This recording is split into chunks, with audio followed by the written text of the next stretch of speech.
The Viking Age, a tempestuous era stretching from the late 8th to the early 11th century, roars through history as a saga of unrelenting ambition, breathtaking exploration, and mysteries that still set our imaginations ablaze. The Vikings were far more than the ruthless raiders of legend. They were master navigators who tamed the wild seas, fearless adventurers who charted unknown horizons, and keepers of a culture so rich and complex, it defies simple understanding. Their traditions, woven from threads of ferocity, spirituality, and raw survival, were as awe-inspiring as they were shocking, offering a window into a world where the line between mortal and myth blurred. Join us as we plunge into the heart of Viking life, peeling back the veil on customs that pulse with enigma and intensity, revealing a people whose legacy is as enduring as it is unsettling. The Berserkers, those fabled warriors of the North, were no mere fighters. They were avatars of primal chaos, their very name conjuring visions of untamed power. Derived from the Old Norse ber, bear, and serker, shirt, the term berserker suggests warriors who either clad themselves in bear hides or fought with the savage ferocity of a beast unchained. Known as berserker, these men stormed into battle in a state of frenzied ecstasy called berserker, a phenomenon so terrifying it seemed to transcend the human. The Icelandic sagas describe them casting aside armor, their eyes wild with fury, howling like wolves under a blood-streaked sky, biting their shields and charging into enemy ranks with a reckless abandon that mocked death itself.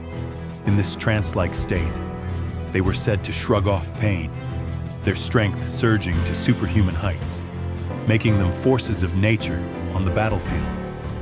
What fueled this berserker gang? Scholars have long wrestled with the question, some pointing to mind-altering substances as the key to their unearthly rage. The crimson-capped Amanita muscaria mushroom, speckled with white, or the potent herb henbane, are often cited as possible catalysts, capable of plunging warriors into a hallucinatory frenzy. Yet, the truth remains elusive, with no definitive evidence to anchor these theories, leaving the berserkers' secret to tantalize historians. Their ferocity, while a devastating weapon against foes, could turn inward, sowing chaos among their own kin. This led to their outlawing in parts of Scandinavia, where their uncontrollable nature became a threat. As Christianity's tide swept through the Viking world, the berserkers' pagan rituals and savage ways clashed with the new faith, dimming their fire until they faded into the annals of history.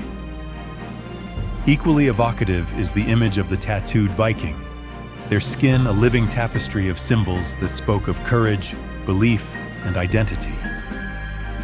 Time has erased physical traces of these tattoos, as organic material succumbs to the centuries.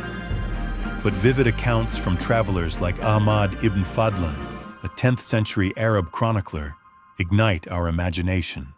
Encountering the Rus Vikings along the Volga River, Ibn Fadlan described warriors adorned from fingertips to necks with intricate designs, twisting trees, coiling serpents, and other motifs pulsing with meaning.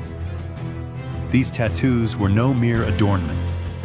They were a grueling testament to endurance, etched into the skin with bone or metal needles and inked with soot, ash, or plant-based dyes. In an age without modern sanitation or pain relief, the process was a trial by fire, each mark a badge of the wearer's status, spiritual convictions, or hard-won triumphs within the intricate hierarchy of Viking society. The specter of cannibalism, though rare, casts a dark shadow over Viking lore, its mention enough to chill the blood. While not a widespread practice, the Norse saga's blends of history and myth whisper of warriors consuming the flesh of fallen enemies, acts framed as rituals to absorb their strength or strike terror into the hearts of foes. Archaeological hints, though scarce, are haunting. Human bones unearthed in Viking burial sites, particularly in the British Isles, bear cut marks suggestive of defleshing, consistent with cannibalistic rites. Yet, the truth is contested.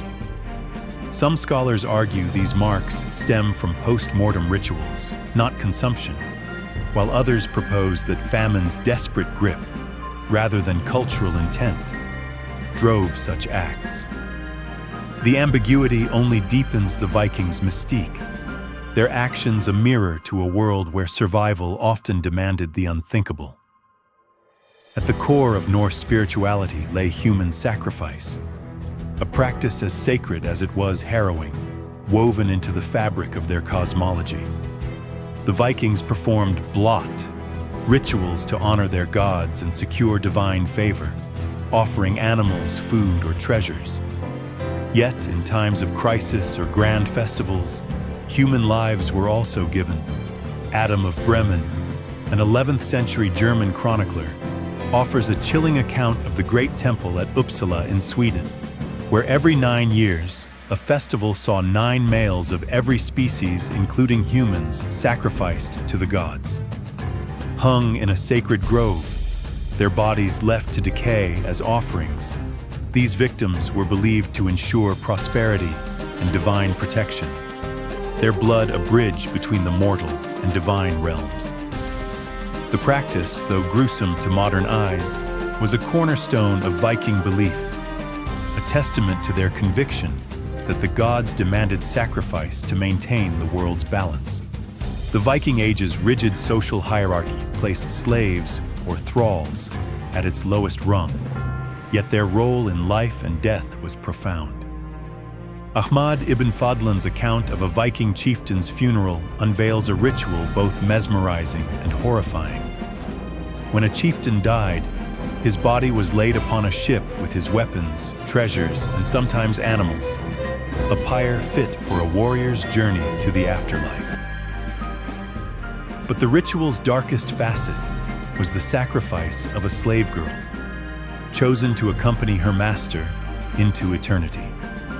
Ibn Fadlan describes her being plied with intoxicating drinks, then led to a tent where she endured ritual abuse by the chieftain's men. The ceremony culminated in her being strangled and stabbed by the chieftain's closest female kin, her body placed beside his on the pyre. Historians debate whether her participation was voluntary, but the grim reality suggests little choice. This ritual, steeped in belief, underscores the Vikings' view of death as a passage requiring sacrifice to honor the departed and secure their place in the beyond. Perhaps the most chilling of all Viking rituals is the blood eagle, a method of execution so gruesome it has seared itself into history's imagination. Described in Norse sagas as a punishment for the most despised enemies, the blood eagle involved carving open the victim's back, severing the ribs from the spine, and pulling the lungs through the wounds to form grotesque wings, all while the victim lived. This horrific act, if true, stands as one of the most brutal ever recorded, a testament to the Vikings' capacity for cruelty when vengeance demanded it. Yet debate swirls over its authenticity, with some suggesting the saga's exaggerated for effect. Whether fact or legend, the blood eagle embodies the Vikings' stark duality, warriors of unmatched valor, yet capable of acts that haunt the modern mind. The Vikings were a people of profound contrasts, navigators who conquered the seas, warriors who defied death, and believers whose rituals wove beauty with brutality. Their traditions, though often alien to us, were the heartbeat of a culture that thrived in a world of relentless challenge. As we unravel the Viking Age, we must approach it with both reverence and curiosity, for within its stories lie insights into a people who shaped history with their courage, ingenuity,